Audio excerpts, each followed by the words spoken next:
Perbandingan antara Redmi Note 14 dengan Infinix Hot 50 Pro Plus masih berlanjut nih teman-teman. Dengan mempertimbangkan harganya yang tidak terpaut jauh hanya sekitar 100-200 ribu, menjadikan beberapa orang bingung mau pilih yang mana. Tentu kami sudah merasakan untuk Infinix Hot 50 Pro Plus ini sejak awal perilisannya di sekitar 3 bulanan inilah. Serta Redmi Note 14 yang belum lama rilis di sekitar 1 bulanan yang lalu. Di sini kami menemukan ada hal menarik dari beberapa fitur di layar dan kamera kedua HP ini. Jadi pastiin buat kalian nonton sampai akhir biar nggak gagal paham tentang perbedaannya nih teman-teman. Kita langsung masuk ke fitur yang pertama untuk kedua HP ini. Tentunya sudah layar AMOLED ya dengan 120 Hz. Jika dilihat dengan mata memang sangat nyaman nih teman-teman. Kalian bisa untuk aktifin fitur ini secara terus-menerus, tapi juga bisa kalau kalian bikin adaptif nih sesuai dengan kebutuhan kalian. Jadi bisa lebih hemat lagi untuk daya baterainya. Serta perlindungan layar yang cukup mumpuni nih teman-teman.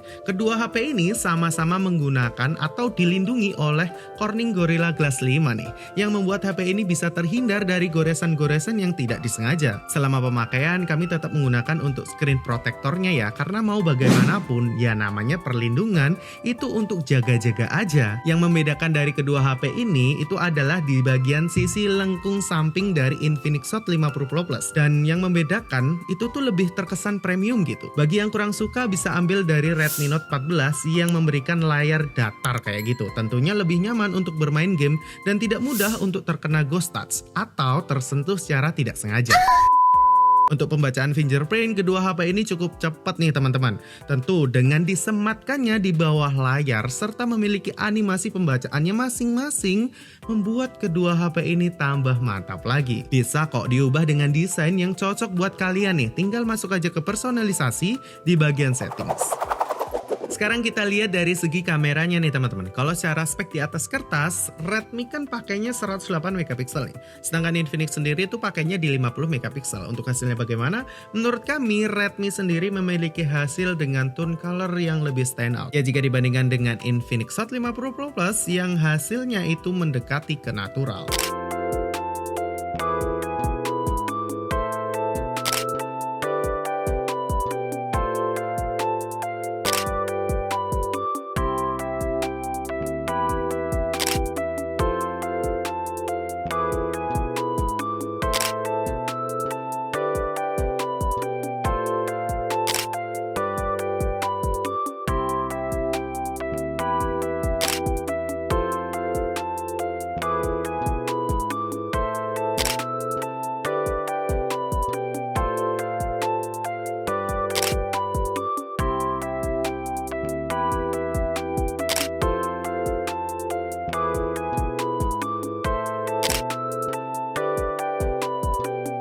Jika teman-teman perhatikan sedikit lebih detail, untuk Infinix Hot 50 Pro Plus memiliki bukaan lensa yang lebih kecil, yaitu ada di 1,6 jika dibandingkan dengan Redmi Note 14 sendiri yang bukaan lensanya ada di 1,7.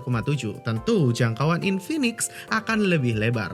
Namun Redmi Note 14 sendiri memiliki ukuran sensor yang lebih besar, yaitu ada di 1/1,67 inch, sedangkan Infinix Hot 50 Pro Plus itu ada di 1/306 inch, yang membuat Redmi Note 14 memiliki kualitas yang lebih baik. Nah, kalau kalian ingin memanfaatkan untuk bukaannya sehingga mendapatkan gambar yang lebih bokeh, kalian bisa atur bukaannya sendiri nih. Ada di menu portrait. Nah, teman-teman kalian bisa atur sendiri dengan bokeh yang kalian inginkan. Jadi bisa lebih fleksibel gitu, sesuai dengan foto terbaik kalian. Untuk perekaman video, Infinix ini bisa merekam hingga resolusi 2K dengan FPS tertinggi ada di 30 fps nih. Dan kalau untuk Redmi Note sendiri, ini bisa di 1080 60 fps. Kalau ditanya hasilnya bagaimana, menurut kami kedua HP ini tidak begitu jauh untuk hasil perekaman videonya. Namun untuk fitur stabilisasinya sendiri di Infinix memberikan Ultra Steady nih, walau hanya bisa diaktifkan di 1080 30 fps. Sedangkan kalau Redmi Note 14 sendiri, dia pada dasarnya itu sudah aktif ya. Tapi kalau pingin dimatikan, kalian bisa masuk ke bagian settings dari kamera. Di situ kalian bisa atur nih, mau pakai atau tidak. Sedikit catatan, untuk menonaktifkan stabilizer di Redmi Note 14 sendiri, kalian harus pakai di mode perekaman video yang Pro.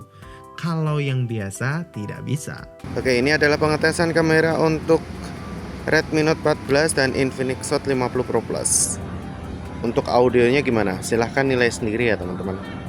Untuk kestabilannya sama-sama saya gunakan atau diaktifkan. Dan untuk resolusinya sama-sama pakai 1080 30 fps nih. Silahkan nilai sendiri ya untuk stabilisasinya. Kalau menurut kalian gimana? Oke teman-teman, dan ini adalah pengetesan untuk stabilisasi yang di off kan, stabilizer di off kan, baik dari Reno 14 maupun Infinix Hot 50 Pro Plus. Kalau menurut kalian gimana stabilisasi kedua HP ini? Ini saya matikan sih. Nah, ini resolusi yang saya pakai di 1080 60 fps. Kalau menurut kalian gimana? Silahkan nilai sendiri. Sekarang kita masuk ke fitur kamera yang unik di setiap HP masing-masing ya. Kita mulai dulu dari Infinix Hot 50 Pro Plus yang karena memang rilisnya lebih awal jika dibandingkan dengan Redmi Note 14. Yang pertama adalah fitur flash yang menurut kami sangat unik dan membantu nih teman-teman. Kalau flashnya itu ada di bagian belakang kan sudah biasa ya. Nah, di Infinix Hot 50 Pro Plus ini memiliki flash di bagian depan. Dan uniknya memiliki beberapa pilihan tingkat kecerahan. Tingkat itu bisa disesuaikan dengan kebutuhan kalian masing-masing. Nah, kalau ingin pakai layarnya sebagai pencahayaannya, itu juga bisa sedikit detail aja nih teman-teman. Di bagian tengahnya tuh loh, itu tuh bolong, jadi kita bisa lihat saat kita selfie. Saya coba untuk perekaman di kamera depannya teman-teman. Ini stabilisasinya sama-sama saya aktifkan. Resolusinya mentok di 1080 30 fps kalau ultra steady-nya Infinix mau diaktifkan. Nah, kalau Renote sendiri ya selalu aktif sih kalau nggak pakai yang Pro.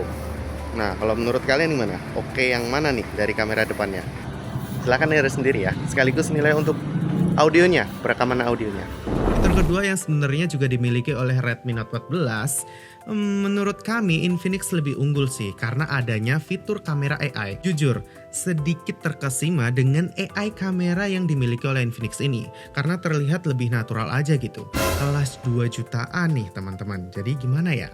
Apalagi jika kita pakai untuk fitur ganti warna mata, kelihatan lebih keren aja gitu. Nah, buat Redmi sendiri beberapa fitur yang tidak dimiliki tentunya oleh Infinix yaitu yang pertama, fitur akses kamera secara instan dengan menekan tombol power secara cepat 2 kali. Fitur sederhana yang menurut kami cukup membantu nih teman-teman. Ya, untuk mengabadikan momen yang mungkin tidak terulang 2 kali. Jika kalian perhatikan, kamera Redmi ini kan 108 megapiksel. Nah, buat kalian yang kepikiran nanti kalau file fotonya besar-besar, kalian nggak perlu khawatir. Karena untuk fitur 108 megapiksel sendiri perlu kalian aktifin sebelum dipakai. Kami sempat mencoba filenya itu tuh sendiri difoto tanpa fitur ini butuh sekitar 3 MB untuk 1 kali foto. Sedangkan kalau pakai 108 megapiksel, fotonya itu bisa sebesar 7 MB. Tentu dengan hasil yang lebih detail pula. 2 fitur tambahan dari Redmi Note 14 yang unik menurut kami adalah adanya fitur pembacaan dokumen dan fitur teleprompter. Nah, kalau untuk pembacaan dokumen untuk pembacaan dokumen tentu akan sangat berguna saat kalian ingin scan secara cepat sebuah dokumen atau sebuah buku. Sebenarnya fitur ini juga diperoleh dari aplikasi tambahan, bisa sih, kayak CM Scanner dan lainnya. Namun jika ada di kameranya langsung, kan jadi lebih menghemat waktu aja gitu. Lalu untuk fitur teleprompternya sendiri sih segmented banget, karena sangat besar kemungkinan bahwa yang butuh adalah kalian para content creator. Tapi kalau bukan, mungkin fitur ini akan amat jarang digunakan. Tunggu, apa malah berguna ya buat orang yang lagi buat video perkenalan pas masuk awal sekolah atau awal perkuliahan?